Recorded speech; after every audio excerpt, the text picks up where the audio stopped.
중이 되고 싶다고 간청하는 정시우 거사를 속세로 돌려보낸 일화는 유명하다. 정시우 거사는 어려운 환경에서 고시 공부를 하다가 득도를 위해 통도사 극락암의 경봉 스님을 찾았다가 경봉 스님에게 인연에 대한 설법을 듣고 귀경하여 다시 고시 공부를 해서 법관이 되었다. 마음의 병은 경봉 스님의 산사에서 붙인 편지 책의 제일부 무소유의 꿈에 실려 있는 내용이다. 어머니 몰래 짐을 꾸려 집을 나섰을 때 새벽길이 왜 그리 멀었는지 모르겠습니다. 힘든 고시 공부를 그만두고 출가를 결심했을 때 참으로 저는 힘들었습니다. 왜 나는 스님이 되고자 하는가? 아니, 잠시나마 인생을 도피해 보려는 것이 아닐까? 눈물 흘리는 어머니의 얼굴을 뒤로 하고 몰래 야간 열차에 몸을 실었을 때 새벽별은 빛나고 있었습니다. 참으로 정처 없이 떠나는 먼 길이었습니다. 그리고 가닿은 곳이 극락이었습니다. 중이 되고 싶다는 저에게 스님은 그냥 돌아가라는 말씀만 거듭하셨지요. 내 놈 눈빛은 중이 될 눈빛이 아니다. 못된 놈, 썩은 몸뚱이로 어디 함부로 중이 되려고 하느냐. 속세의 연을 끊지 못하는 자는 결코 중이 될 수 없느니라. 내 놈의 눈에는 연이 가득해. 설사 출가하더라도 도망칠 놈이니 어서 돌아가거라. 사흘밤 무릎을 꿇은 채 애절하게 간청하는 저에게 스님은 끝내 출가를 허락하시지 않았습니다. 산을 내려오면서 내내 스님의 얼굴을 생각했습니다. 그리고 어머니의 얼굴이 자꾸 겹쳐졌습니다. 무엇이 나를 산속으로 오게 했으며 또한 무엇이 나를 그 산자락에서 내려가게 했는지 집으로 가는 귀향열차 안에서 문득 깨닫게 되었습니다. 저에게는 부처님보다도 더 공양해야 할 늙은 어머님이 곁에 계시다는 것을 말입니다. 경봉 스님 믿음, 거기서 모두가 이루어진다. 항상 말하지만 법문은 종사가 법상에 오르기 전에 다 됐고 법문을 들으려는 대중이 자리에 앉기 전에 다 마친 것이다. 부처님이 49년간 설법을 했는데 나중에 영산회상에서 아무 말도 하지 않고 꽃 한 송이를 인천 대중에게 들어보였다. 거기에 무슨 말과 글이 필요하겠는가. 우리가 이렇게 살아가고 있지만 이 몸을 얼마나 유지하고 세상을 살아갈 수 있겠나 하고 한 번쯤 생각해 봐야 한다.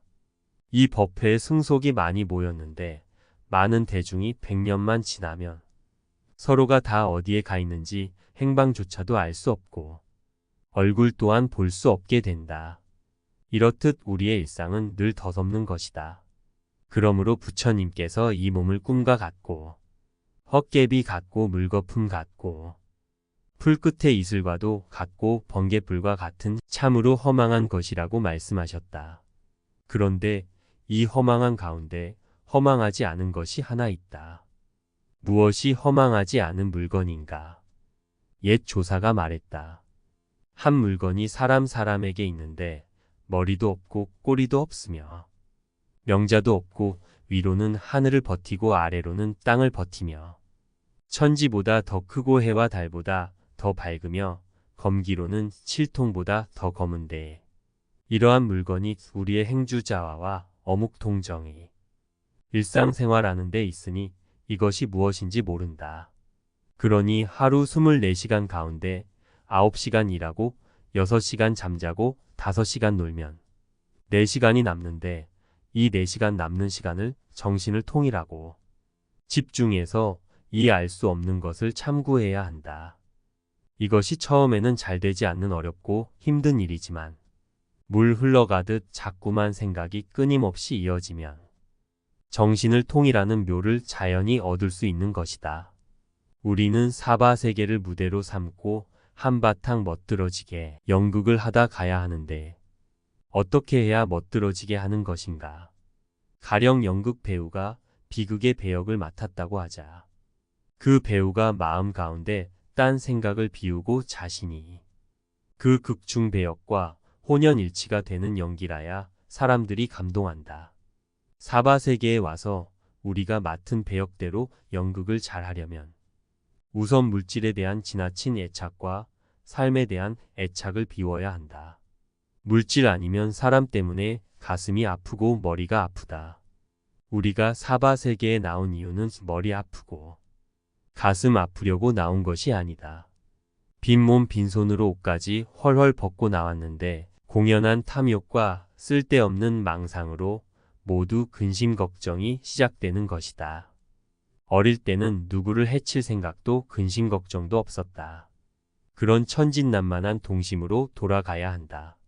진실대로 자기 정성대로 노력하기만 하면 세상은 될 만큼 되는데 망상이란 도둑놈 때문에 근심 걱정을 하지 않을 수가 없는 것이다.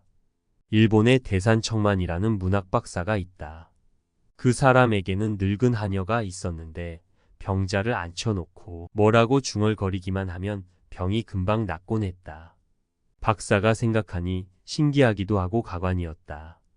그것이 미신인 것만은 분명한 듯한데 병이 완쾌되니 말이다.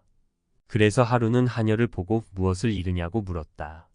하녀는 오무기 고무기 오소고고 오무기 고무기 이소고고라 한다고 대답했다. 이 말을 듣고 박사가 생각해보니 오무기는 볼이요 고무기는 밀, 이소고고는 2대 5홉이란 말이다. 볼이 밀 2대 5홉이란 말에 병이 나을 까닭이 없는데 병이 잘 낫는 것이 신기할 따름이었다. 일본에서 문학 박사가 되자면 불교를 모르고는 거의 불가능한 일이다. 불교 경전에는 문학과 관련 깊은 철학이 담겨 있기 때문이다. 어느 날 그가 금강경을 보다가 경 가운데에 응무소주의 생기심, 즉 응당 머무름 없이 그 마음을 낸다고 하는 구절을 보게 됐다. 육조 해능 대사도 다른 사람이 금강경을 읽을 때 이 구절을 듣고 도를 깨달았다고 하는 이 구절의 일본 발음이 오무소주 이소고싱. 아마도 하녀는 누가 이 말을 하는 것을 듣고 잘못 외워 오무기 고무기 이소고고라는 말을 늘 외운 것이다. 박사가 하녀에게 외우는 것이 잘못됐으니 다시 외우라고 고쳐주었다. 하녀는 그런가 보다 하고 다음부터 환자들에게 제대로 된 금강경 구절을 외워줬는데 진짜지만 병이 낫지 않았다. 그래서 오무기 고무기 이소고고라고 또 다시 바꿔서 읽으니까 그제야 병이 나았다. 이유가 어디에 있느냐 하면 박사가 말해준 것은 진짜이지만 많이 외우지도 않았고 또 이렇게 하면 정말 병이 나을까? 이것이 옳은가 그른가 하는 의심이 나서다. 화엄경의 믿음은 도의 근원이요 공덕의 어머니라. 모든 성현의 법을 길러낸다고 하였다. 믿음, 거기서 모두가 이루어진다. 한 물건이 있는데 천지보다 먼저의 형상이 없어 본래 고유하도다. 능히 만상의 주인이 되고 사시절을 따라 마르지 않는데 장부에겐 누구나 하늘을 찌를 듯한 기계가 있거니 북두와 남성을 등을 치고 보아라. 경봉스님 경남 밀양 태생이다. 속명은 김용국, 법명은 정석, 경봉은 법호며 원광은 시우다. 1907년 양산 통도사 성의 스님을 은사로 출가, 이듬해 통도사 금강계단에서 청호 스님을 계사로 삼위계를 수지했다. 1912년 4월 해담 스님에게 보살계를 받은 스님은 불교 전문 강원 대교과를 수료한 뒤 양산 내원사, 합천 해인사, 김천 직지사 등 선원을 다니며 화두를 참구했다. 이후 통도사 극락암에서 3개월간 장자부라 하며 정진하기도 했다. 또 스님은 1932년 통도사 전문강 원장, 1935년 통도사 주지, 1941년 조선불교 중앙설리참구원 이사장 등을 역임하며 선풍을 진작시켰다. 1953년에 통도사 극락 호국선원 조실로 추대된 스님은 입적하는 날까지 많은 납자들을 제접했다. 노령에도 불구하고 1973부터 1982까지 매월 정기법회를 열어 대중설법을 했으며 법회 때마다 참여하는 불자들이 1000명에 달했다고 한다. 동화사, 내원사 등 여러 선원의 조실을 겸하며 후학들을 지도했던 스님은 82년 7월 17일 극락 호국선언에서 입적했다.